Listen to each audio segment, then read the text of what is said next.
Shirika la mpango wa chakula la Umoja Mataifa WFP limeonya leo kuwa limebaki na chakula cha wiki 2 tu kwa Gaza, ambapo maelfu ya watu wanakabiliwa na hatari ya baa la njaa pamoja na utapiamlo. Katika taarifa, WFP imesema ina takriban tani 5,700 za chakula zilizobaki Gaza. WFP pia imesema pamoja na mashirika mengine ya misaada ya chakula yameshindwa kupeleka msaada zaidi katika ukanda wa Gaza kwa zaidi ya wiki 3 kutokana na kufungwa kwa mipaka ya kuingiza misaada hiyo. Shirika hilo limeongeza kuwa kuongezeka kwa shughuli za kijeshi katika ukanda wa Gaza kunatatiza shughuli za kusambaza misaada na kuhatarisha maisha ya wafanyakazi wa mashirika hayo kila siku.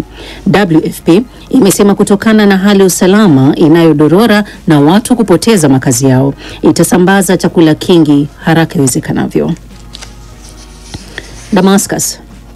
Kaimu waziri wa mambo ya ndani wa Ujerumani Nancy Faeser na mwenzake wa Austria Gerhard Kahner wamesitisha ziara yao iliyokuwa imepangwa kuelekea Syria kufuatia onyo la kiusalama la uwezekano wa shambulizi la kigaidi. Ziara hiyo iliyopangwa kufanywa leo kwa kutumia ndege ya jeshi la anga ilikuwa imepangiwa kumsafirisha Faeser na ujumbe wake kutoka Jordan kuelekea Damascus. Akiwa Amman, Faeser amesema iliolazimu kusitisha safari hiyo kutokana na tishio la dharura la kigaidi. Msemaji wa Wizara ya Mambo ya Ndani ya Ujerumani amesema kisa hicho pia kinaonyesha kuwa hali ya usalama ya Syria bado ni tete. Baada ya kufutiliwa mbali kwa ziara hiyo ya Syria, ujumbe wa Faeser ulielekea kwenye kambi moja ya wakimbizi ya Syria waliotoroka vita vya miaka mingi nchini humo. Unaendelea kusikiliza taarifa hii ya habari za ulimwengu kutoka DW mjini Bonn. Istanbul. Mahakama moja Uturuki leo imeamuru kuachiliwa huru kwa wanahabari 7 ikiwa ni pamoja na mpiga picha wa shirika la habari la AFP Yasin Akul. Alikamatwa kwa kuangazia wimbi kubwa la maandamano yaliyokumba nchi hiyo baada ya miongo kadhaa. Haya ni kwa mujibu wa mashirika yasiyo ya kiserikali na wakili mmoja. Erol Odorelu wa shirika la uangalizi wa habari ama vyombo vya habari la Reporters Without Borders RSF ameiambia AFP leo kwamba kuachiliwa kwa Akul ni muhimu na kunajumuisha suluhu kwa dhuluma kubwa. Kukamatwa kwa waandishi hao wa habari pia kulizua shutuma za kimataifa pamoja na Umoja wa Mataifa. Alipokutana na waandishi wa habari wa kimataifa mjini Istanbul, waziri wa sheria Tilmas Tunk alisisitiza kuwa mfumo wa haki uko huru na usio na mapendeleo, na akasisitiza kuwa Uturuki ni taifa linalofuata sheria. Hatimaye Juba. Umoja wa Afrika leo umeelezea wasiwasi mkubwa kufuatia kukamatwa kwa makamu wa kwanza wa rais wa Sudan Kusini Riek Machar na kuzitaka pande zinazohasimiana kupunguza mvutano huo. Katika taarifa, umoja huo umesema kuwa mwenyekiti wake Mahmoud Ali Yusuf ameelezea wasiwasi kuhusu ripoti hiyo ya kukamatwa kwa Machar. Wakati huo ujumbe wa amani wa Umoja wa Mataifa nchini Sudan Kusini UNMISS umesema umetoa wito wa kujizuia kwa pande zinazohasimiana, ukisema nchi hiyo inakabiliwa na hatari ya kutumbukia tena kwenye mgogoro mkubwa. UNMISS imesema hali hiyo haitaathiri tu Sudan Kusini, lakini kanda nzima kwa ujumla.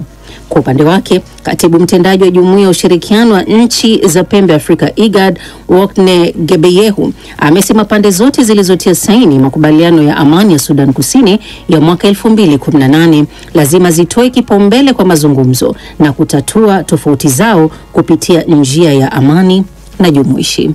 Na huo ndio mwisho wa taarifa hii ya habari za ulimwengu kutoka DW mjini Bonn. DW Dunia Yetu leo jioni.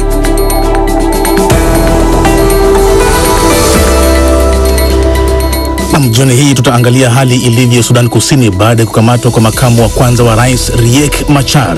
Katika Mashariki ya Kati tutakueleza mambo yanayoendelea huko mjini Paris, Rais Macron akiwakaribisha wageni wa ngazi ya juu kujadili mustakabali wa Ukraine. Usiende mbali, hii ni DW mjini Bonn.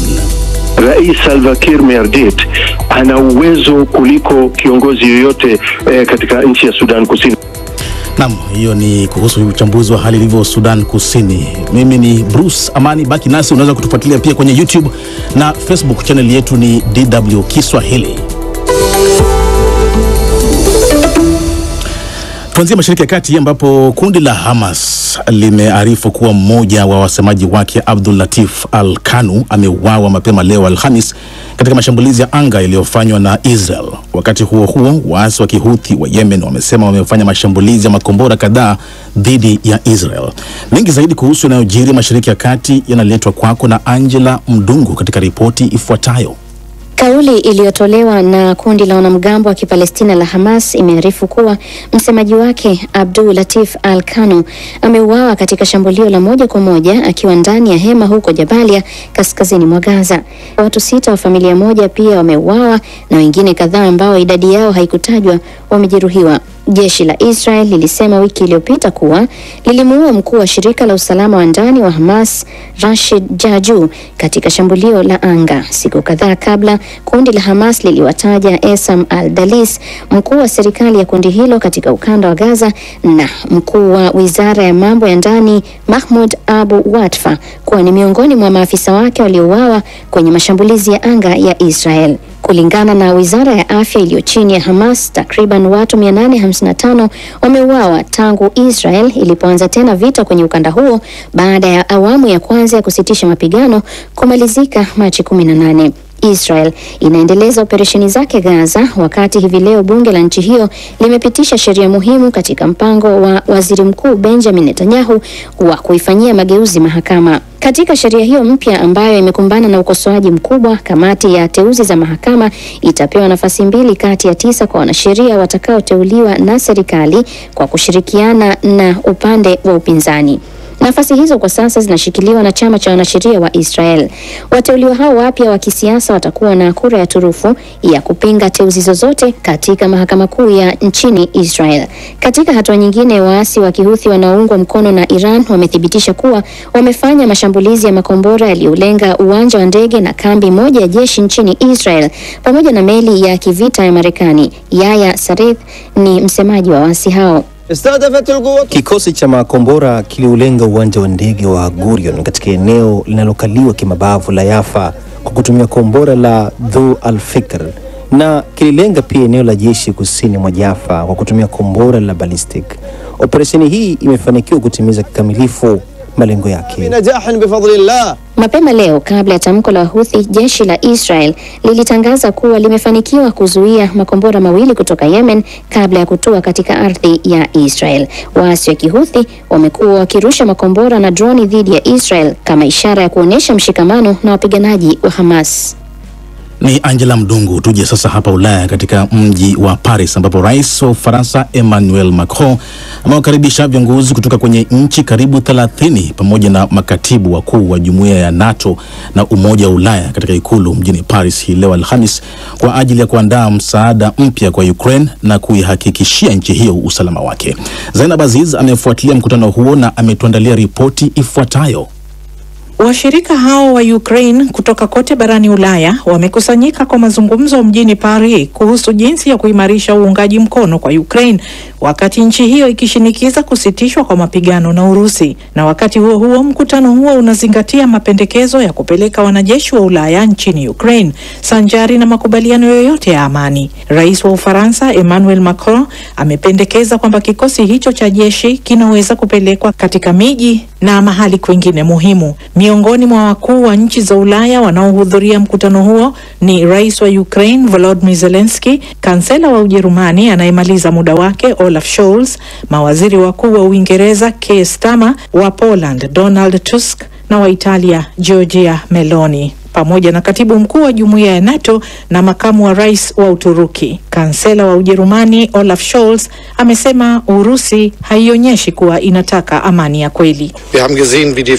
Tumeona jinsi mazungumzo yalivyokwenda hadi sasa, na bila shaka Urusi daima imekuwa inazua kitu kipya, jambo ambalo tunapaswa kulichukulia kwamba Urusi kwa sasa haipendelei amani ya kweli. La muhimu zaidi, tunapaswa kusisitiza juu ya usitishaji wa mapigano na kusimamishwa kwa mashambulio yanayolenga miundombinu ili kutoa uwezekano bora zaidi kwa mustakabali wa amani ya haki na mwafaka.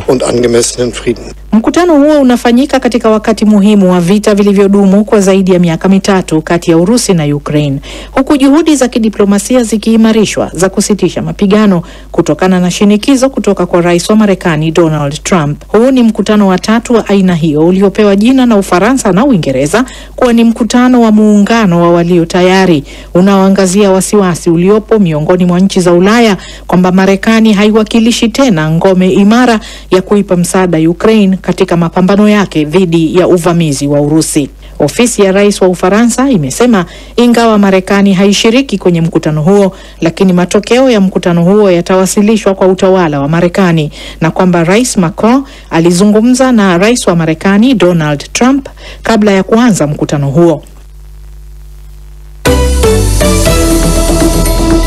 DW tunavuma kwa kishindo.